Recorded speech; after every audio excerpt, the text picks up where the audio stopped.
So dealing with the problem where we have two blocks being pushed across a frictionless surface with a force. And what we're trying to do is determine the amount of force that needs to be applied in order to prevent block 2, the smaller of the two blocks, from sliding down the surface of block 1. Now, regardless, this problem is unsolvable if you do not have a force of friction between block 1 and block 2, okay? Because of orthogonality. Motion or forces or anything that happens in this direction is independent of anything that happens in this direction. Now, force and normal, they do have a perpendicular relationship. So if there are normal forces in this direction, they will produce forces of friction in this direction if there's a coefficient, okay? If it's a frictionless surface, then they don't translate. So in order for a force in this direction to affect motion in this direction, there has to be friction, okay? So looking at the free body diagram for block 2, these are acting well.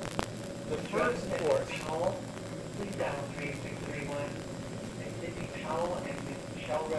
Sorry about that. Again, these announcements, they drive me crazy. The first is normal. I have two surfaces in contact here between block 2 and block 1. If we have two surfaces in contact, we have a normal force. And it's called normal because the vector points out perpendicular. Here is my normal force. Okay? We also have the weight of the blocks. We have the force of friction in this direction. Now, the force of friction and the weight should be identical. I just ran out of room up top. So this and this should end up with the same value. The normal force in this direction is the normal force. It's what it needs to be. Okay?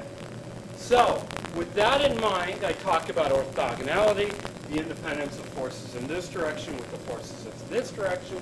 So I end up with the equation of forces in the x produce an acceleration that's inversely proportional to the mass. Okay? So in the x direction, all the forces in the x produce an acceleration that's inversely proportional to the mass. Okay? Forces in the y, we've got the same principle. But remember, we're using orthogonality to see. Okay? Cool? Now, talking about forces in the x direction or this direction, I have only one. My normal is equal to mass times without it. And now, that's it for the x direction. In the y direction, I have the weight, which is negative, and friction, which is positive. Okay? Now, there's no motion in between those two.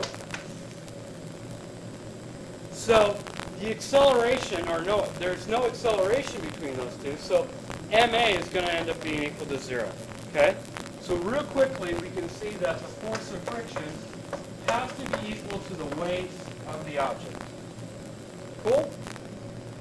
Now, the equation for the force of friction, that's the coefficient, and in this case it's static, because there is no motion, times the normal. Cool? Okay, now, applying this idea into here, I end up with another equation, and I'm going to erase this right now.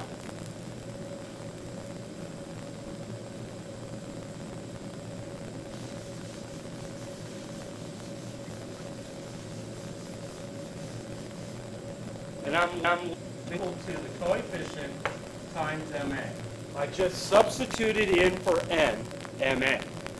Masses cancel out, and I'm left with g needs to be the coefficient times the acceleration. Okay? So in order for this to work, let's turn right. Well, let's solve for the coefficient. The coefficient is going to be equal to a divided by g. Okay? This term is always something. Coefficients are typically values less than 1. Okay, so that gives you an idea of the scale of your acceleration. Cool? That's one step. But that doesn't solve for the forces that need to be applied to block 1 to prevent block 2 from sliding down. Sort of.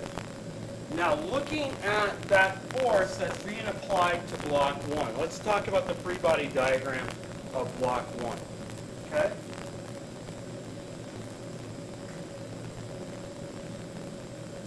So I need to leave the acceleration was equal to the coefficient times gravity. Okay? Looking at block 1 and the forces that are acting on block 1, I have my weight, my normal, another normal that's being applied by block 2 on block 1.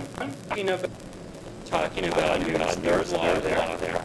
And then force applied. Now, the normal and the weight are going to be identical, but this normal, I should say, and the weight are going to be identical. But the force applied has normal here. If it's not, then this object doesn't accelerate. So I'm going to draw this vector a little bit larger. Okay? So talking about Newton's second law and orthogonality, forces in the x, forces in the y. I'm not concerned with forces in the y because there's no friction. So I'm going to just ignore that term and concentrate on my forces in the x. Well, my forces in the x is I have a normal, and I'm going to be specifying that was the normal from block 2 on block 1. So I draw a little 2 here. And that's negative. Plus, the force applied is equal to the mass of block 1 times the acceleration of block 1. Okay?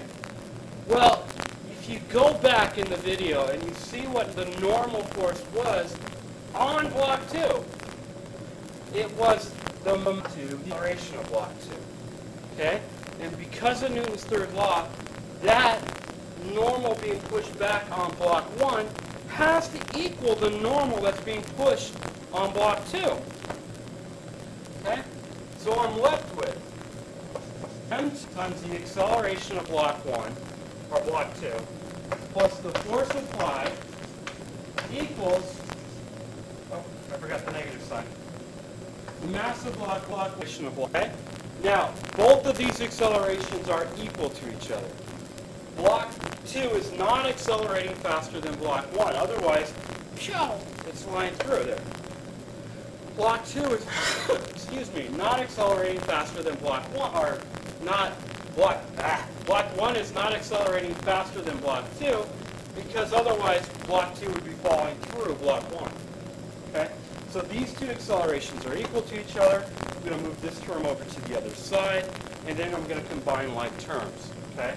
So I'm left with m2, well, let's do it the right way. Force applied is equal to m2 acceleration plus m1 acceleration, or the force applied is equal to m2 m1 times the acceleration. Okay? And I've already solved for the acceleration to be, excuse me, the coefficient times gravity. Okay? So that's the solution to the two blocks problem.